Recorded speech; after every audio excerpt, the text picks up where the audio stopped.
அந்த பவள மல்லிய பாரிஜாத பூவ அந்த மேகலைய இங்க கூட்டிட்டு வர்றேன்.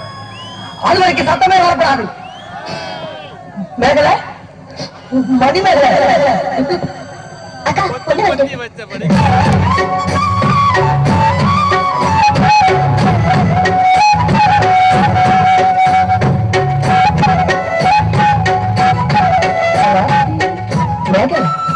மணிமேகலை என்னடா வெக்கமா பிள்ளைங்க வந்திருக்காங்க பாருடா. பொத்தி பொத்தி வளர்த்த பிள்ளை மேக, அதனால அதுக்கு வெக்க வெக்க போகும் இருக்காதுங்களா பின்ன. சரிடா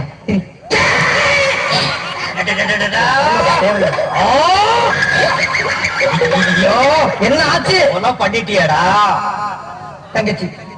இந்த 2 பேர்ல உனக்கு யார பிடிக்கணும்? அவங்க கழுத்துல மாலையை போட்டு கனவா தேர்ந்தது கேட்டாங்க. அம்மா அம்மா தாயே என்ன காப்பாத்துமா, என் கழுத்துல மாலை போட்டு என் வாழ்க்கையை வீடாக்கிறாதம்மா. காலில் விழுந்தா மட்டும் என் தங்கச்சி கட்டிக்கிறாங்க. மனப்பால் குடிக்காத நாயங்கிற மனப்பால் குடிக்கிறேன். நானே டென்னு வச்சுட்டு வீடு வீட்டுக்கு பால் ஊத்திட்டு இருக்கேன். அண்ணி சரிப்படி விடுங்க. இப்ப நீ எதுக்கு அவள் அண்ணி? நீங்க தானே கட்டிக்க போறீங்க. அப்ப அண்ணி தானே நானே கட்டிக்கிறேன். தங்கச்சி நான் ஒரு மோசமான தபால்காரன். நான் தபால் கொடுத்தா உருப்படவே உருப்படாது. நான் தட்டி கொடுத்தா எல்லாரும் செத்து போயிருவாங்க. மணியார பூரா அப்படியே அமைக்கிடுவேன். என்னால கவர்மெண்ட் கம்பராசு. அதனால வயசுல மூத்தவர் இந்த மண்ணில் பிறந்த மாணிக்கம் அவரை கட்டிக்கப்பா.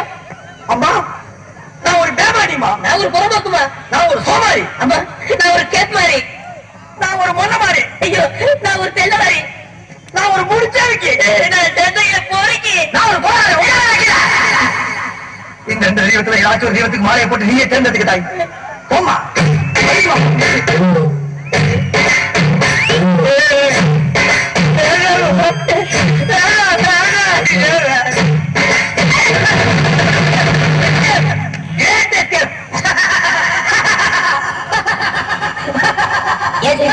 நீ செத்ததுக்கு அப்புறம் தான் உனக்கு மாலை வேணும்னு நினைச்ச.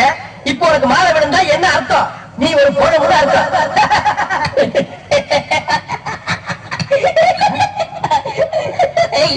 அட பாவி, இந்த துக்கத்தில் உனக்கு எப்படா சிரிப்பு வருது?